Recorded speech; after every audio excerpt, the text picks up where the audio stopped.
boa tarde. Que alegria ter a sua audiência aqui no programa Consulta ao Doutor pela RIT TV.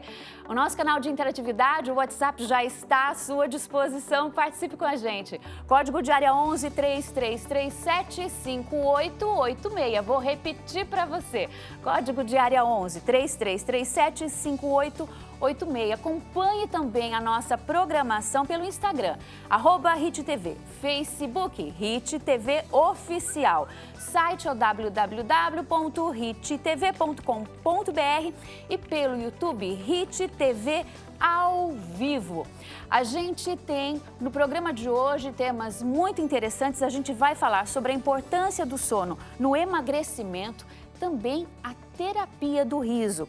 E começamos agradecendo muito a participação conosco já aqui nos estúdios. Seja bem-vindo, Dr. Emerson Tawil, advogado criminalista, especialista em segurança pública e direito militar. Boa tarde, obrigada por estar com a gente. Eu que agradeço o convite, Maria. Muito obrigado a você. Boa tarde a você, a toda a audiência da RIT TV, tentar contribuir de alguma maneira aqui com um pouco do nosso conhecimento com esse assunto tão amplo e tão necessário na vida de toda a sociedade. E o tema segurança diz respeito a todos nós. E a gente vive com o uso das tecnologias a condição de poder ter um monitoramento por câmeras. É uma ferramenta importante. O que tem a prática mostrado em relação ao combate ao crime através do uso da tecnologia das câmeras e do monitoramento, doutor? É um equipamento muito utilizado hoje, não só pela sociedade, mas também por algumas entidades, até pelo próprio governo, municipalidade hoje tem feito a utilização desses equipamentos. Por qual razão? Ela traz ali, muitas das vezes, imagens de crimes ou também acaba proporcionando o quê? A inibição de que possa ser cometido um crime naquela região. As câmeras, elas são uma contribuição tanto para o inquérito policial, como também na segurança pública e na individualidade de cada ser humano. Muitas das vezes, os crimes são elucidados por conta de câmeras captadas, via de regra, das casas que são de patrimônio das pessoas normais, como as outras qualquer, e utilizadas aí em processos, via de regra, principalmente nos pontos em que são o assunto determinante, a parte criminal, roubos. Agora, o senhor observa que, do ponto de vista cultural, a gente está numa sociedade que aceita bem ser monitorada todo o tempo, mesmo com esse benefício da queda da criminalidade, enfim. Olha, a sociedade brasileira vive diuturnamente nas redes sociais. Sim. Né? Essa dinâmica faz com que a habitualidade das câmeras não cause nenhum constrangimento ou qualquer outro ponto que a pessoa possa sentir inibida. Muito pelo contrário, faz parte do cotidiano de cada um e é aceito de uma forma muito espontânea pela sociedade. Eu acho que isso vem para contribuir, não causa nenhum prejuízo, né? Na verdade, o que abunda não atrapalha. Essa é a grande verdade. Então, Sim. Você sabe que a todo momento existe uma câmera, seja ela de um celular captando uma imagem ali de uma forma global ou mesmo de uma câmera privada dentro de um patrimônio, ou dentro de um comércio, propriamente de um edifício, você está sendo monitorado 24 horas por dia. Isso está acontecendo. A era Big Brother, assim, do grande olhar sobre tudo, né, a partir do monitoramento, é uma realidade de uma cidade como São Paulo. Tecnologia e informática vieram para ficar na sociedade, né? Sim. E de um tempo para cá isso tem sido usado com maior frequência, muitos casos são elucidados por conta da captação dessas imagens, né? Roubos e furtos, e existem determinados aspectos. Bairros, por exemplo, fazem monitoramento daquele bairro com a captação de imagens, e muitas delas, às vezes, têm até sons que acabam contribuindo. Isso inibe, sem dúvida alguma, marginalidade, de certa forma, que querem se manter de uma forma oculta, né? Que não querem que sejam identificados, e isso acaba proporcionando. Em verdade, muitos deles acabam sendo audaciosos e não se inibem, acabam se constrangendo com as imagens. Mas, sem dúvida alguma, é uma ferramenta que traz um resultado muito positivo para a sociedade, principalmente para o Poder Judiciário, que acaba reaproveitando essas imagens como materialidade de prova em processos criminais dos quais teríamos uma necessidade muito grande de mover um equipamento, né, estatal para que pudesse chegar a uma elucidação e a imagem fala por si só. É muito difícil você não concatenar que aquela imagem representa determinada pessoa, né, ao fato de que fosse apenas uma descrição, como era antigamente, né, dos traços de uma pessoa colocado ali num papel. e gera noticiabilidade de muitas maneiras, né? Além do registro do fato em si, a gente está falando aí de fatos ilícitos, até mesmo para as redes sociais ou vídeos de flagras do cotidiano, essas câmeras também têm sido usadas. E aí a gente tem a interface com a Lei de Proteção de Dados. Como é que está isso sendo pensado e como acontece no cotidiano? É uma realidade recente, né, que existe esse conflito e ainda precisa buscar uma equação quanto a isso. As imagens vieram, primeiramente, as câmeras foram colocadas em prática justamente para inibir a prática de crimes e, consequentemente, houveram algumas imagens divulgadas de uma forma não tão ortodoxas, né, mas de uma forma um pouco mais complicada, que pessoas acabavam sendo expostas e isso resulta em consequências. Então, a jurisdição, de um modo geral, e a lei, ela deve se equacionar de uma forma que traga resultados positivos para a sociedade, sem, contudo, ultrapassar direitos e principalmente expondo pessoas ao ridículo, até mesmo de condições constrangedoras. Então, nesse sentido, quando a gente fala aqui, por exemplo, né, com a população, a nossa audiência, está em condomínios, participando das assembleias, colocando, né, nos condomínios os sistemas de segurança, instalando, encontramos a palavra, que cuidados esse coletivo tem de ter, sabendo que agora vai monitorar, né, a vida de uma comunidade. Você tocou num assunto muito peculiar, né, e importantíssimo. Dentro de um condomínio existe a regra própria, a própria convenção de um condomínio, ela faz ditar toda parte organizacional daquele condomínio. As imagens que ali são captadas, via de regra, não podem ser expostas, nem mesmo para outros condôminos, caso seja alguma coisa constrangedora ou algo que precise de uma apuração. Nos casos de faltas ali por conta do estatuto, né, da convenção, perdão, daquele condomínio, o síndico, de uma forma individual, vai notificar esse condômino e, se tiver as imagens, ele pode proporcionar essas imagens, contudo, não é permitido que essas imagens sejam disponibilizadas para outros condôminos, para que não, justamente aquele condômino não seja exposto ao ridículo, até mesmo uma situação constrangedora. É por óbvio também que, por regra, o judiciário tem o poder, né, estatal ali, de requerer imagens caso alguma coisa vislumbre crime ou precise ser juntado a um processo, a um inquérito, de uma forma de apuração. Então, as autoridades detém o poder de fazer a requisição dessas imagens, entretanto, o condômino, nem todos podem compartilhar determinadas imagens justamente por conta da LGPD.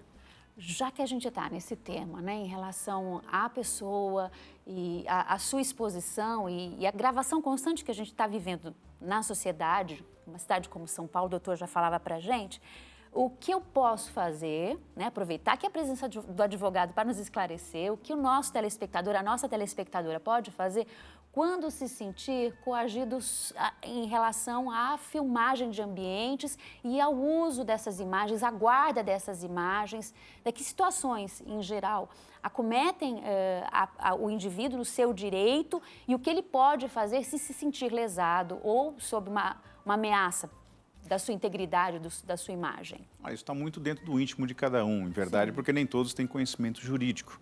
Mas a partir do momento que a pessoa entende que o seu direito passou a nascer diante de uma ilegalidade, e permite buscar resultados para que possa haver garantidos os seus direitos. Por exemplo, uma captação indevida dentro de um ambiente de trabalho.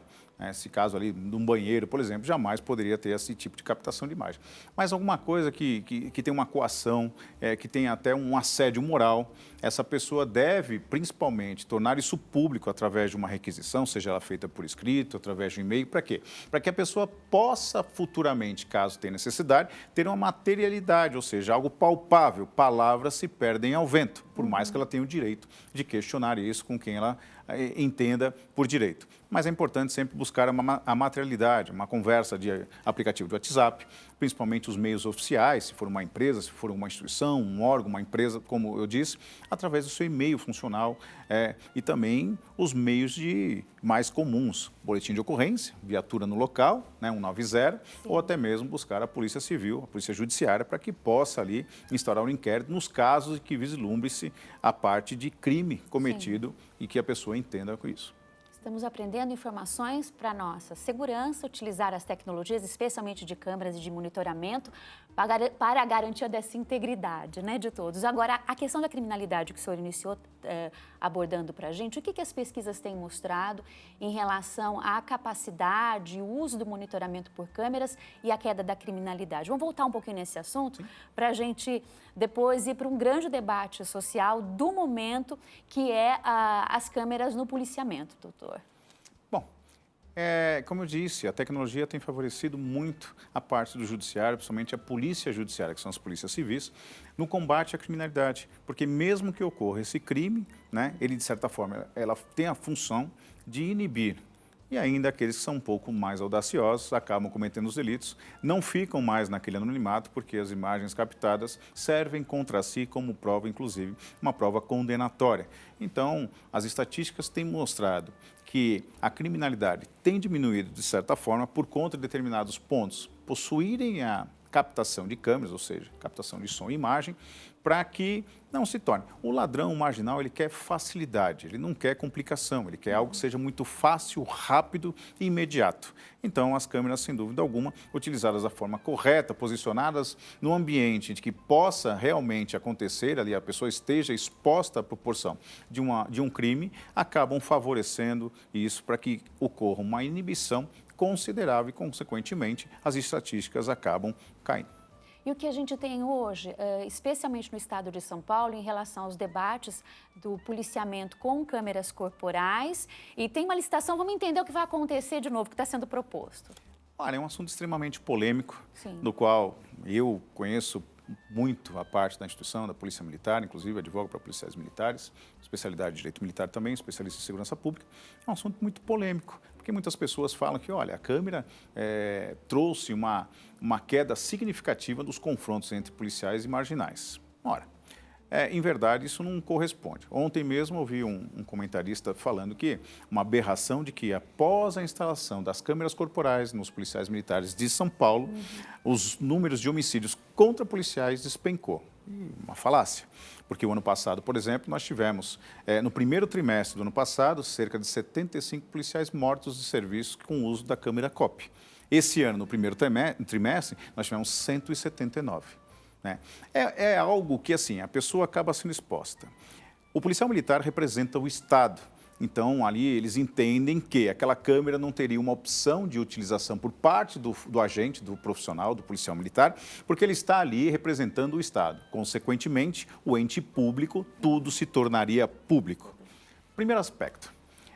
A própria Constituição Federal está acima de uma regra, né, a portaria que foi instaurada pelo comandante-geral da Polícia Militar do Estado de São Paulo, estou falando de um modo especial São Paulo, assim como alguns outros estados também implantaram a câmera COP.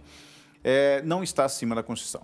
Então, obedecendo à hierarquia constitucional das leis, a Constituição está acima. Ninguém é obrigado a produzir provas contra si mesmo. Olha, mas o marginal, o policial, quando sai com aquela câmera COP, então ele vai disposto a cometer crimes? Não. Mas, em verdade, se a lei dá a prerrogativa de que algo que possa prejudicá-lo não deve ser utilizado, por qual razão ele fica isento disso? Então, é um conflito de legislação do qual precisaria haver uma equação. Esse é o primeiro ponto. O segundo ponto é que a Polícia Militar usa essas câmeras COPs, via de regra, para uso de interesse da Polícia Militar. Esse é o termo, inclusive, que consta na diretriz. E quais são os exemplos que eu entendo que são negativos? Por exemplo, o policial militar vai fazer uma incursão dentro de uma comunidade em que o indivíduo está fazendo a prática de tráfico de drogas.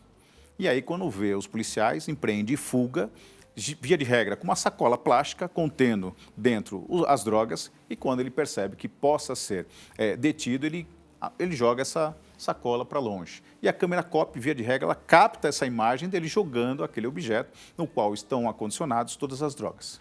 A Polícia Militar, via de regra, ela não envia essas imagens para o Poder Judiciário para que aquilo possa servir de subsídio, como materialidade de prova, para que aquele indivíduo possa ser condenado pela prática de tráfico de drogas. Então, veja só a dicotomia da própria lei. Então, dá uma conotação de que a câmera serve pura e tão somente para monitorar o policial. E, na verdade, é para o combate à criminalidade. Então, nós temos essa dicotomia legal também, de que a Polícia Militar acaba não proporcionando, salvo se o magistrado ou o delegado fizer a requisição dessas imagens. Mas, via de regra, marginais estão sendo postos em liberdade ou absolvidos por conta dessa ausência de, de apresentação dessas câmeras COP. Então, é um assunto muito delicado, muito polêmico, e eu vou mais longe ainda. Sim. Já que nós somos a favor das câmeras COP, correto? Porque isso traz ali uma transparência muito maior da operação policial militar. Por qual razão nós não tomamos por base para outros órgãos e outros agentes? Porque nós não utilizamos nas câmeras COP, que representam não só o Estado, mas sim todo o cidadão, nos políticos? Por qual razão nós não colocamos nos professores, principalmente da rede pública, que estão sendo aí agredidos, maltratados, desrespeitados, e isso serviria de prova até para que possa o judiciário mesmo e as próprias instituições tomarem as suas devidas providências. Por quais razões nós não colocamos nos médicos que atuam dentro do sistema público, ali no seu atendimento ambulatorial, dentro de uma cirurgia, né? Então, veja só o distanciamento que existe. Olha, vamos colocar nos policiais. Não vejo problema algum. Mas por qual razão nós não tomamos por base, já que é tão bom, para até trazer uma transparência? Né? O político representa cada um de nós, né? Aquele que votou. E deve ter uma transparência. Não viria nenhum problema quanto a isso. Mas, infelizmente, o alvo disso se tornou a Polícia Militar. É algo extremamente polêmico, que tem feito muito barulho e vai fazer muito mais. Doutor Emerson, obrigada. A gente vê que o tema tem profundidade, não é simples e certamente continuaremos numa outra oportunidade aqui no programa. Seja sempre muito bem-vindo. Nós conversamos com o Dr. Edson Tawil, advogado criminalista, especialista em segurança pública e direito militar. Mais uma vez, lhe agradeço a presença. Eu que agradeço o convite e estamos à disposição. E a gente vai então para o intervalo e sabe de que maneira? Vamos com louvor. A gente volta já já.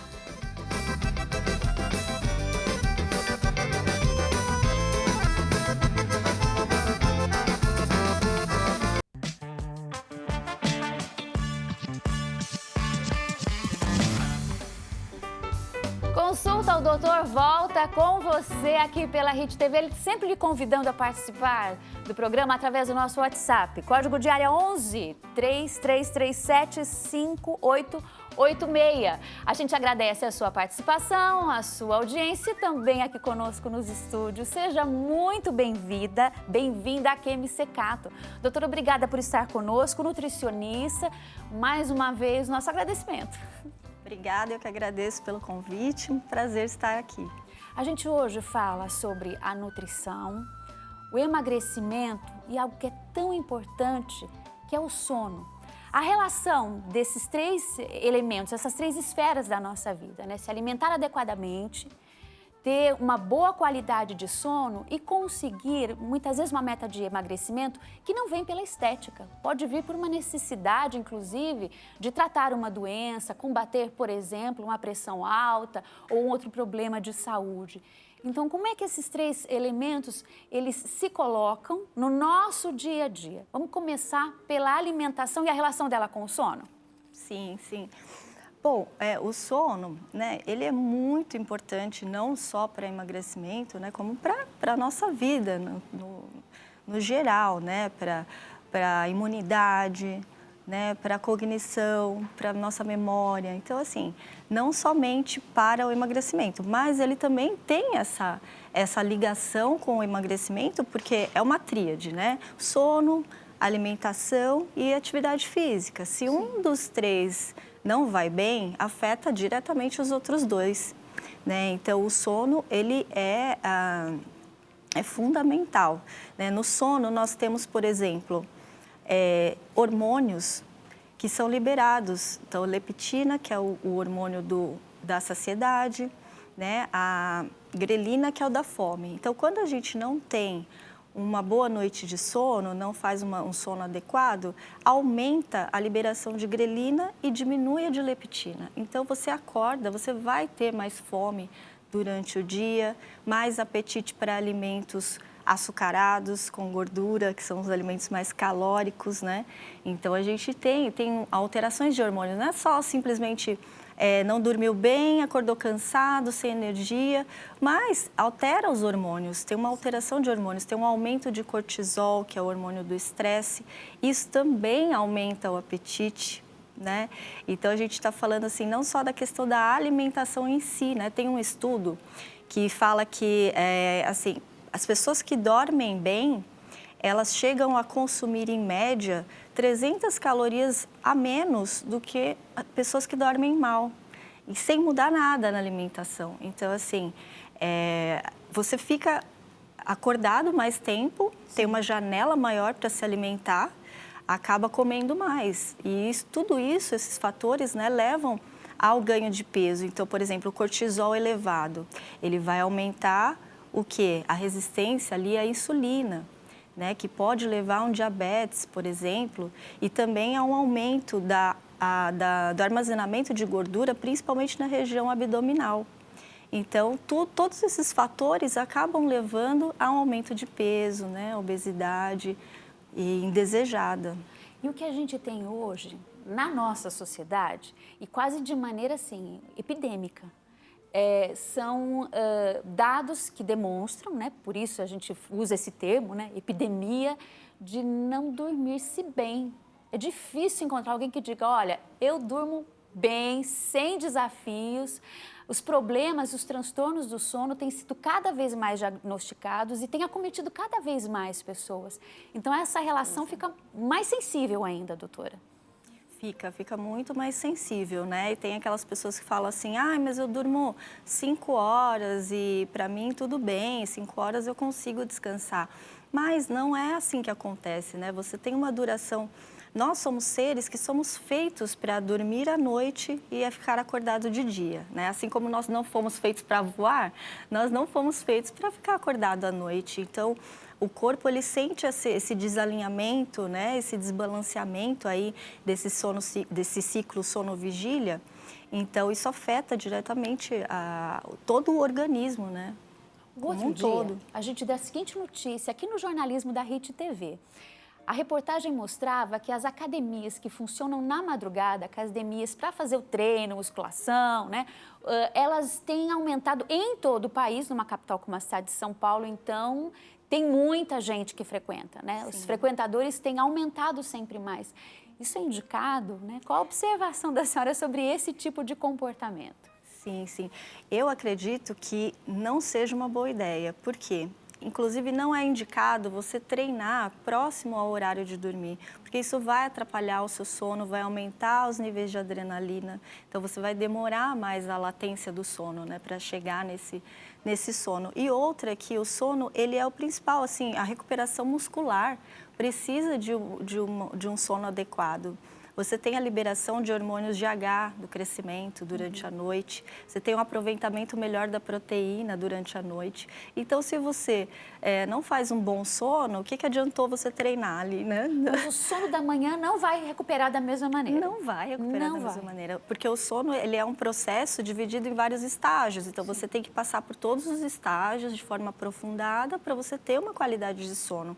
A mesma coisa o café.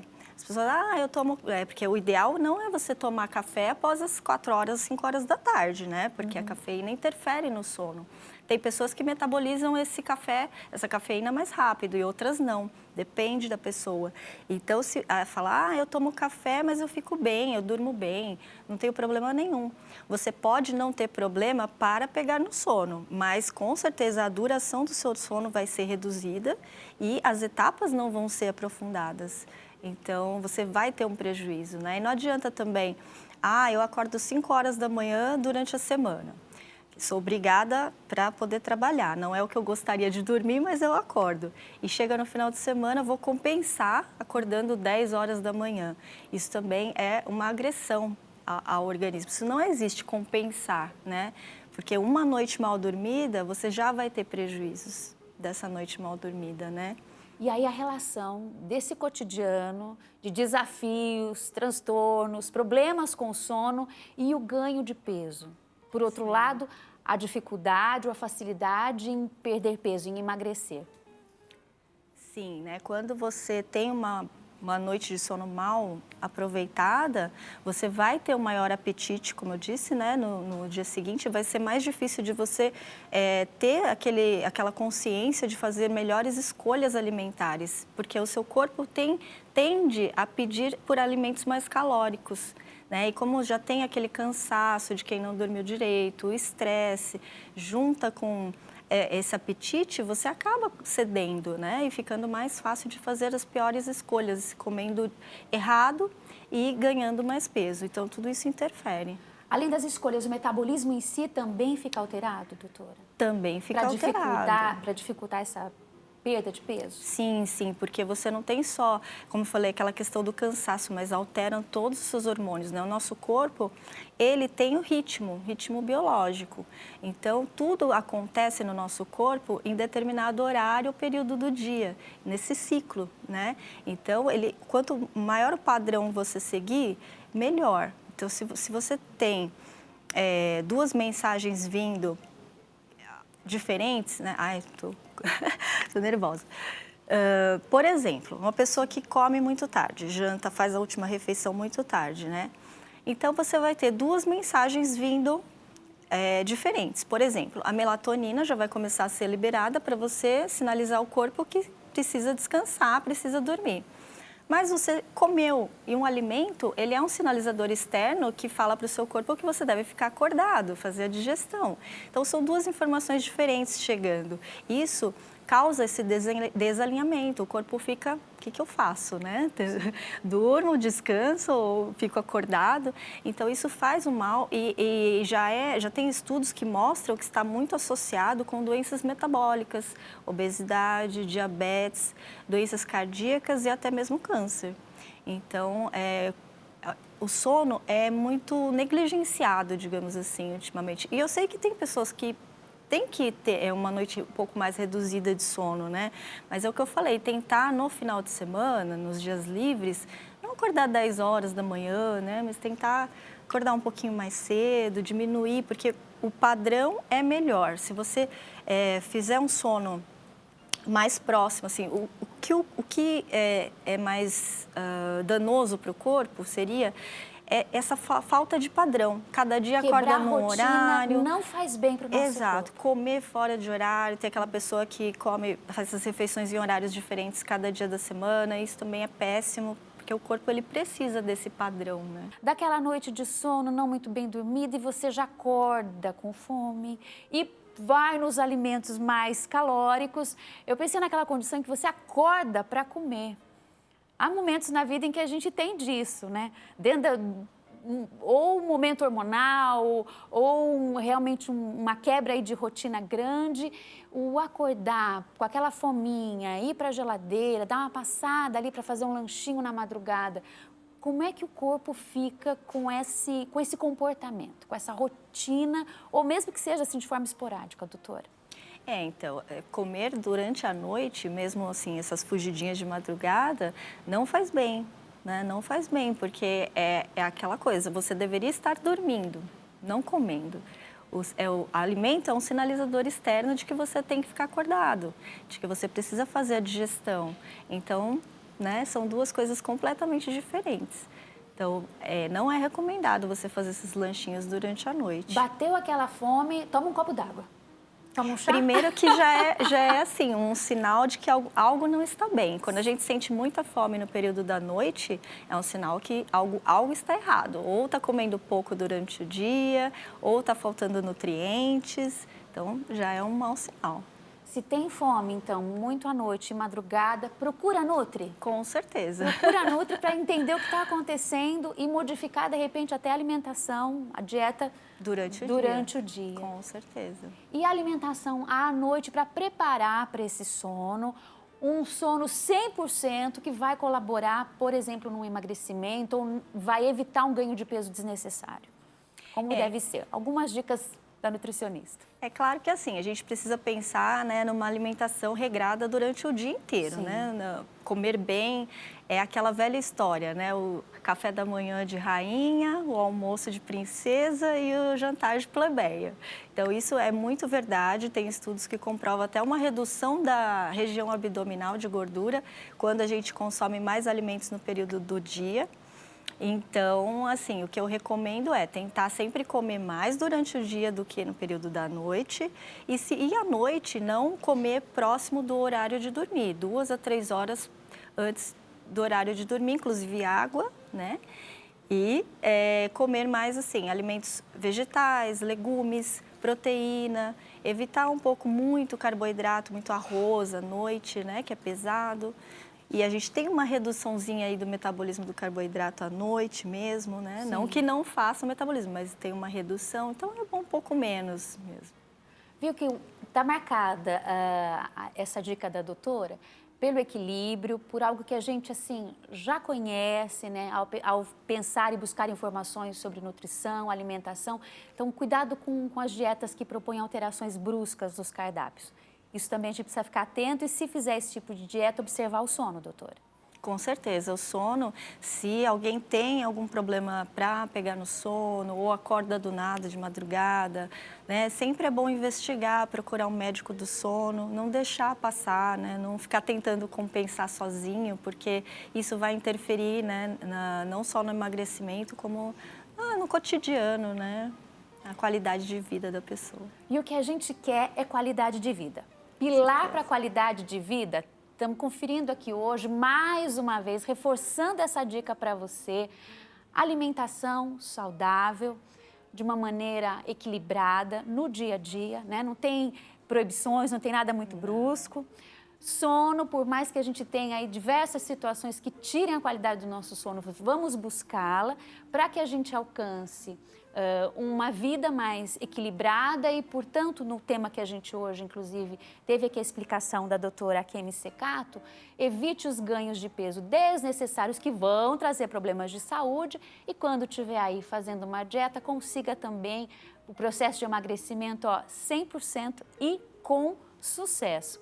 Vamos deixar um contato para quem está nos acompanhando para continuar conferindo o seu trabalho e as suas dicas, doutora Kemi? Claro, claro. O meu Instagram é @nutri.akemi. Repetindo para você, o Instagram @nutri.akemi. Pode deixar o WhatsApp também? Tem aqui anotado. Pode, código de área 11 971756816. Isso mesmo. 971756816 ou entre em contato com a gente, código de área 11 3337 5886. Eu vou lhe dar um recadinho. Agradeço muito a participação da senhora aqui com a gente hoje, de você, sua participação. Obrigada. Mas para a gente então encerrar esse tema tão importante e que sempre desperta dúvidas, porque a gente sempre acaba saindo da linha, o que a gente pode fazer na alimentação para garantir uma rotina de qualidade de sono, doutora? Sim, é importante manter as refeições equilibradas durante o dia, né? Sempre com bastante proteína, carboidrato, gorduras, vitaminas, minerais através dos legumes, das frutas, dos vegetais, quanto mais possível, uma boa hidratação e alimentos também fonte de triptofano, como leite, ovos, né? Laticínios, os queijos e iogurtes, eles também, as nozes, ajudam, porque o triptofano é precursor da melatonina, então vai ajudar também você ter uma liberação melhor de melatonina. Os alimentos integrais, os carboidratos integrais como aveia, arroz integral, pão integral, também vão ajudar essa absorção melhor do triptofano. Então eu recomendo também chás, para quem gosta, chazinho de valeriana, melissa, camomila também é uma boa opção para ajudar no sono. Apaixonado.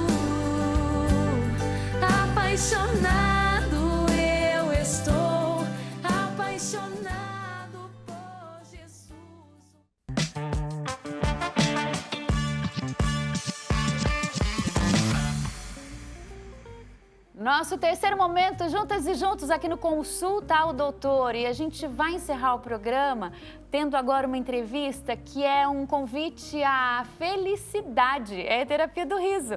A gente já anunciou no bloco anterior, conosco a doutora Denise Maiorano, psicanalista clínica e neuropsicóloga. Muito obrigada por estar com a gente. Ó, um sorriso para você. Obrigada, eu que agradeço estar aqui com vocês. Agora, quando a medicina, as terapias que buscam bem-estar, né, das pessoas, especialmente dos pacientes, observou no riso uma função terapêutica, e como ela é importante, a gente já vai ficar sabendo. Mas em que momento isso surge e traz uma revolução, na verdade, né, doutora?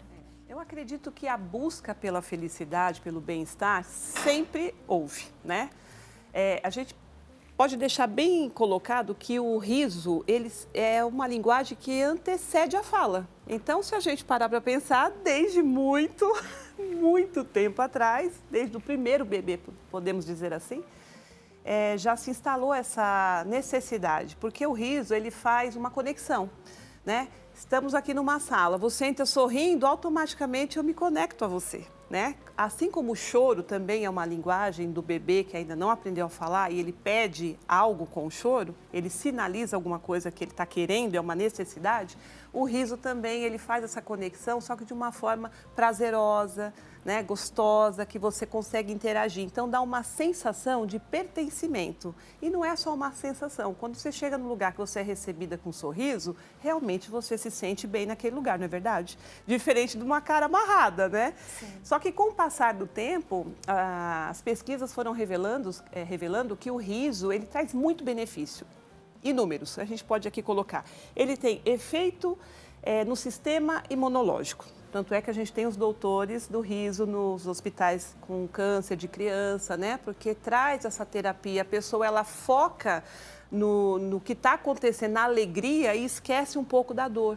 Sim. Então, ele é extremamente importante. E isso colabora para melhores resultados no tratamento médico Sim. mais clássico que a gente possa Sim, imaginar. Porque na tem medicação, estudos, nas intervenções todas. Isso tem estudos de que, desculpa te... Imagina, que... estamos conversando. Isso é lindo também. Que esse efeito analgésico, ele dura de pessoa para pessoa, claro, mas em média ele dura 45 minutos no organismo da pessoa. É como se você tivesse uma farmácia dentro de você e você acessa essa farmácia através do riso. Deus é tão perfeito que Ele colocou digamos, essas linhas, né, de acesso dentro do nosso próprio corpo para que a gente pudesse, de alguma maneira, ter esse benefício. Só que hoje a gente vive uma sensação ruim de que a gente só precisa de medicamento, remédio, a coisa sintética, né? Então, ao invés de acessar, nós vamos buscar fora. E ele tem outros benefícios. Por exemplo, o riso é um cosmético natural.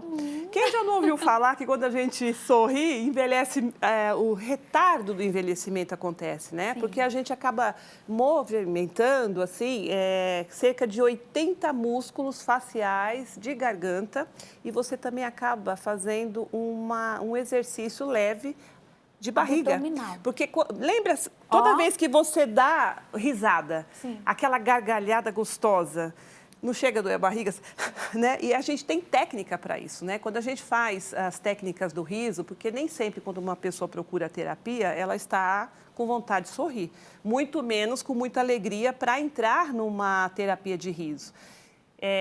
Não conheço ninguém, nenhum dos meus amigos, colegas de profissão que falam, olha, me procuraram para fazer terapia do riso. É um profissional, né, que vai identificar a necessidade de introduzir essas técnicas para que a serotonina, endorfina, dopamina, oxitocina sejam ativadas de modo que você consiga fazer uma autorregulação emocional.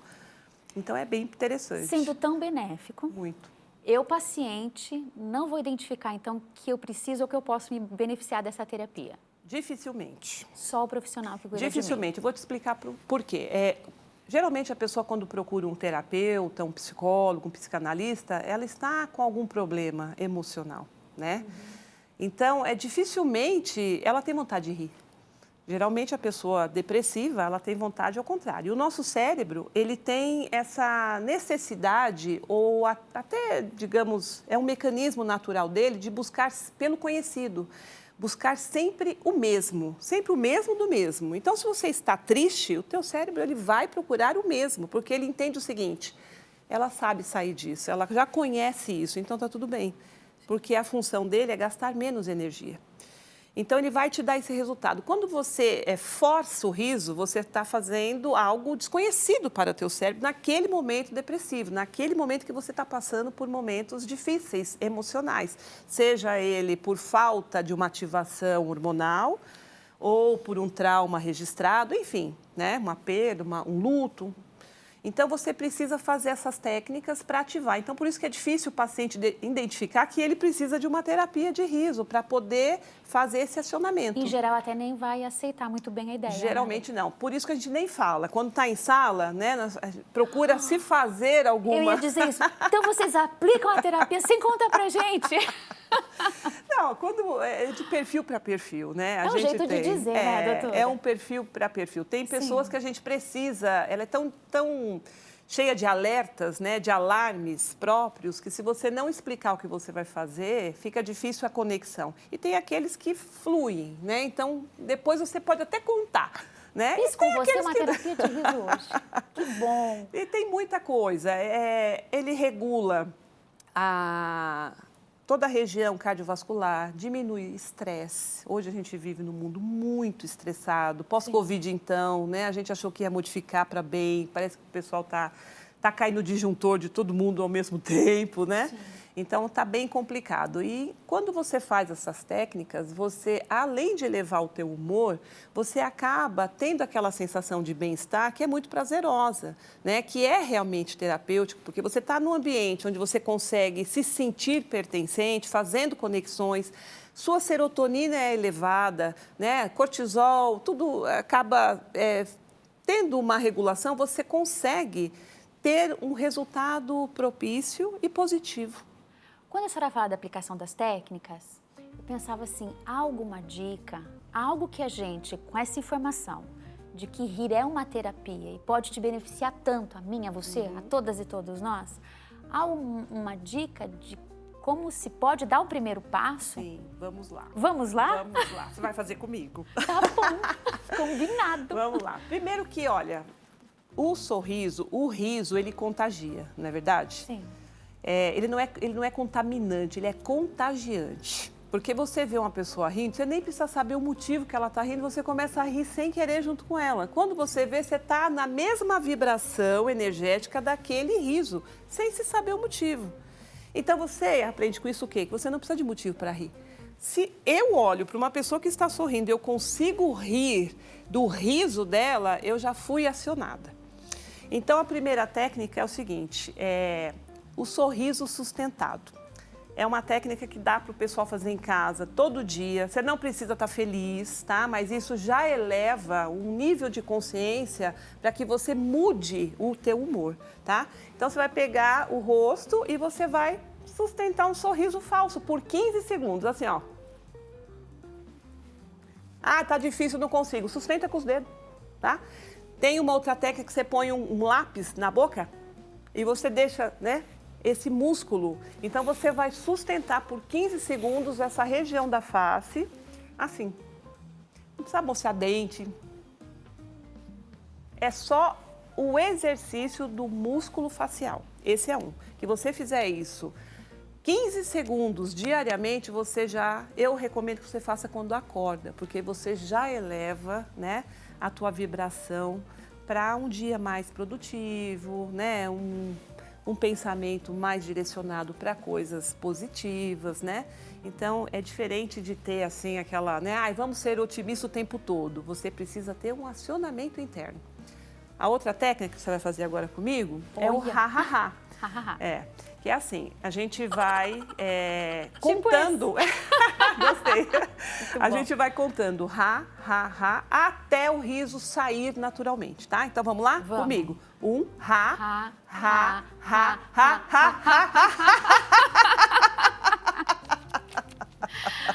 Ai, que lindo. E isso você fazendo, você vê que né, não precisa estar. Ai, aconteceu? Sim. Nada. Então, você ativando isso em você, você vai soltando naturalmente. Vai chegar uma hora que você não vai precisar contar todos os dedos da mão. Você vai chegar no terceiro, você já faz, porque o riso, a sua mente já identificou esse novo padrão. Lembra que eu falei? Ela sempre busca mais do mesmo. Então, a partir do momento que eu começo a dar uma outra configuração do que eu preciso, ela vai me ajudar. Eu costumo falar o seguinte, que o nosso cérebro é o gênio mais burro que existe. Oh, meu Deus, o que é isso, né? Gênio por quê? Porque ele é capaz de te entregar tudo o que você pedir. O problema é que ele te entrega exatamente como você pede, e a gente pede errado. A Bíblia já diz isso. Recebeis mal, porque pedis mal. Né? Então, quando eu peço da maneira correta, ele me dá. E a ativação do riso é o começo, para você começar a ter uma mudança de mente, metanoia. Muda, né? Tira a sua mente do mesmo, né? Faça uma mudança mental. E aí você consegue bons resultados. Né? Enquanto você apresentava as técnicas, eu pensava que o meu segundo movimento, vou contar aqui para quem está nos acompanhando, se é procurar alguém que estivesse sorrindo para sorrir para mim também. Então, a gente tem um efeito do indivíduo para um pequeno coletivo. Isso pode ser algo para se aplicar num país todo. Sim, sim. Podemos falar de Butão, né? Podemos contar para... um país pequenininho, lá na Ásia, né? E o rei, eu nunca lembro o nome do rei de lá, gente. E eu já li o nome dele diversas, mas não consigo memorizar. Ele vendo toda a situação do país, ele implantou no país, Butão, né, para os butaneses, o FIB. Todo o país tem o PIB, Produto Interno Bruto. Lá tem também, mas ele implantou o FIB, que é a Felicidade Interna Bruta. E são 9 indicadores que permeiam toda a sociedade para poder fazer com que o povo fique mais feliz e que com isso produza mais, porque a gente produz mais quando a gente está feliz. Sim. Basta ir em algum lugar, em empresa, quando a pessoa não está bem, que ela tem um problema, o foco dela sai do que ela precisa produzir para aquilo que ela está sentindo. Né? Então, quando eu estou bem, eu produzo muito melhor, eu produzo com excelência. Então, esse rei teve uma sacada sensacional e a ONU já está de olho, está fazendo vários estudos para que isso seja implantado em outros países, para que essa elevação do humor, a elevação da felicidade, ela venha ser constatada para uma melhor produção de um país mesmo. Então, é muito importante. O que pode ser promovido, né, via técnicas, terapias, Sim. dicas, Sim. Criar aí uma cultura em que a gente perceba a importância do sorriso. E quando se der conta, tá assim, ó, naturalmente, oferecendo a flor de um sorriso para alguém, ou recebendo essa flor. É bom demais. É bom demais. Coração fica quentinho. Fica. Eu falo Alimenta. o seguinte, se é para ter uma crise, que tenha crise de riso. Olha, né? Só, que porque dica boa. É bom, faz bem para a saúde, né? Ele vai regular várias coisas que estão bagunçadas dentro daquela farmácia interna. Então, ativa o teu riso, mesmo que você não tenha motivos para rir. Se você tem motivos para rir, ótimo, né? Você é um privilegiado. Mas se você não tem, procure ativar isso para a sua saúde. É muito importante. Como colaborar para que o meu entorno, a minha família, o meu grupo de amigos, a minha comunidade possa, mesmo não sendo uma terapeuta, mas assim, conectada nas dicas que a doutora trouxe aqui para a gente, para que eu possa dar um primeiro passo e começar a colocar um clima melhor e mais sorriso, riso mesmo na vida das pessoas. Olha que engraçado, antes de eu veredar para a psicanálise, eu trabalhei muitos anos numa farmácia de manipulação, né? E a gente se deparava quase que diariamente com pessoas muito estressadas, principalmente pessoas que já ficam viciadas em alguns tipos de medicação, como, por exemplo, para emagrecer, né? Quando acaba o medicamento, a pessoa meio que ela entra em desespero, porque ela precisa daquilo, né? Então, eu tive uma experiência que foi muito marcante para mim. Essa cliente da onde eu trabalhava, dessa rede de farmácias, ela era muito agressiva quando ela ficava sem o medicamento, que era um efeito colateral da falta, a abstinência do medicamento, né? A famosa abstinência que todo mundo sabe que acarreta no organismo. A pessoa não quer, mas o organismo reage daquela forma. E aquele dia eu lembro que não tinha nenhuma farmacêutica para atender a senhora, e eu desci para falar com ela. E eu desci sorrindo, e ela estava com a cara amarrada, pronta para brigar, né? Sim. E quando eu desci sorrindo, elogiando ela ali, eu quebrei aquele clima. Então, a dica que eu dou para a sua pergunta é: todo mundo quer ficar perto de quem tem sorrisos. As pessoas não gostam de ficar perto de pessoas com cara feia, cara amarrada, isso afasta. O riso, ao contrário, ele faz essas conexões, como a gente conversou já, e ele tem esse efeito atrativo de trazer as pessoas para perto. Então, quando você está na sua família e você começa a rir, você começa a purificar o ambiente. O poder da ambiência, ele é muito forte, né? Há estudos sociais hoje que as pessoas elas começam a se comportar igual àquele padrão que elas estão observando. Então, se você for esse divisor de águas, olha, pode estar tudo esbarrancando, mas eu estou rindo, eu estou feliz. Ah, por que você está rindo? Porque eu quero. Ué, porque me faz bem, né? Você começa a transmitir isso. E automaticamente o hormônio do amor, que é a nossa oxitocina, né, que é aquela cola que a gente pega na pessoa e fala: nossa, eu gostei de ficar perto de você, se dá através de um dos caracteres, digamos assim, o riso. Vou perguntar então, sei que a nossa audiência tem essa pergunta: quem quer continuar acompanhando as suas dicas, lhe acompanhar nas redes sociais? Fazer terapia. Os contatos, doutora, por favor. Pode me achar no Instagram facilmente, né? Denise.Maiorano, no Facebook Denise Maiorano, né? E no WhatsApp, se quiser também, pode me contatar, que eu sempre respondo. Se não for de imediato, porque eu estou em atendimento, assim que eu termino as sessões, eu costumo responder imediatamente. A melhor forma da gente terminar esse programa tão feliz e agradável aqui na Hit TV.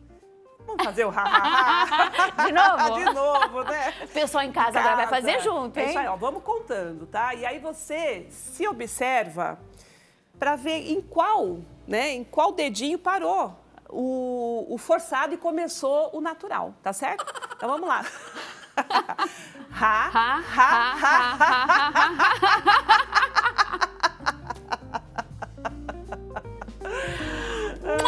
Um beijo pra você, minha querida, sucesso, viu? E muita alegria e muito riso pra você. Muito obrigada, doutora Denise, pra você também. Um beijo, sorrisos pra sua vida hoje e sempre. O Consulta Doutor fica por aqui, até uma próxima. Sou feliz, meu sorriso tudo diz. Olha em mim, veja Jesus Cristo em mim.